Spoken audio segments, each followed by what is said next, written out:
Hebrews chapter 11, Holman Christian Standard Bible. Now faith is a reality of what is hoped for, the proof of what is not seen. For our ancestors won God's approval by it. By faith, we understand that the universe was created by God's command, so that what is seen has been made from things that are not visible. By faith, Abel offered to God a better sacrifice than Cain did. By faith, he was approved as a righteous man, because God approved his gifts. And even though he is dead, he still speaks through his faith. By faith, Enoch was taken away, so he did not experience death. And he was not to be found, because God took him away. For prior to his removal, he was approved, since he had pleased God. Now without faith, it is impossible to please God. For the one who draws near to him must believe that he exists and rewards those who seek him.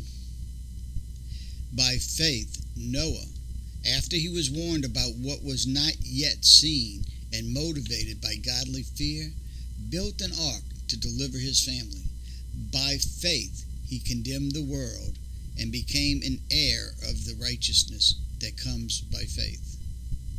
By faith, Abraham, when he was called, obeyed and went out to a place he was going to receive as an inheritance. He went out, not knowing where he was going. By faith, he stayed as a foreigner in the land of promise, living in tents with Isaac and Jacob, co-heirs of the same promise. For he was looking forward to the city that has foundations, whose architect and builder is God. By faith, even Sarah herself, when she was unable to have children, received power to conceive offspring, even though she was past the age, since she considered the one who made the promise was faithful. Therefore, from one man, in fact, from one as good as dead, came offspring as numerous as the stars of heaven and as innumerable as the grains of sand by the seashore. These all died in faith, without having received the promises. But they saw them from a distance, greeted them, and confessed that they were foreigners and temporary residents on the earth. Now those who say such things make it clear that they are seeking a homeland. If they were thinking about where they came from, they would have had the opportunity to return. But they now desire a better place, a heavenly one. Therefore God is not ashamed to be called their God, for he has prepared a city for them. By faith, Abraham, when he was tested, offered up Isaac. He received the promises, and he was offering his unique son. The one, it had been said about, your seed will be traced through Isaac. He considered God to be able even to raise someone from the dead. And as an illustration, he received him back. By faith, Isaac blessed Jacob and Esau concerning things to come. By faith, Jacob, when he was dying, blessed each of his sons of Joseph. And he worshipped, leaning on the top of his staff. By faith, Joseph, as he was nearing the end of his life, mentioned the exodus of the Israelites and gave instructions concerning his bones. By faith, after Moses was born, he was hidden by his parents for 3 months, because they saw that the child was beautiful, and they didn't fear the king's edict.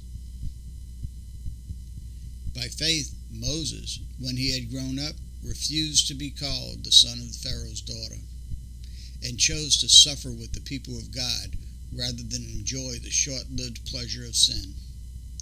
For he considered the reproach because of the Messiah to be greater wealth than the treasure of Egypt, since his attention was on the reward.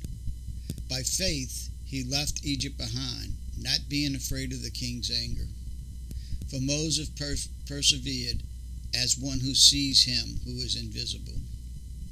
By faith he instituted the Passover and the sprinkling of the blood, so that the destroyer of the firstborn might not touch the Israelites. By faith they crossed the Red Sea as though they were on dry land. When the Egyptians attempted to do this, they were drowned. By faith the walls of Jericho fell down after being encircled by the Israelites for 7 days. By faith Rahab the prostitute received the spies in peace and didn't perish with those who disobeyed. And what more can I say?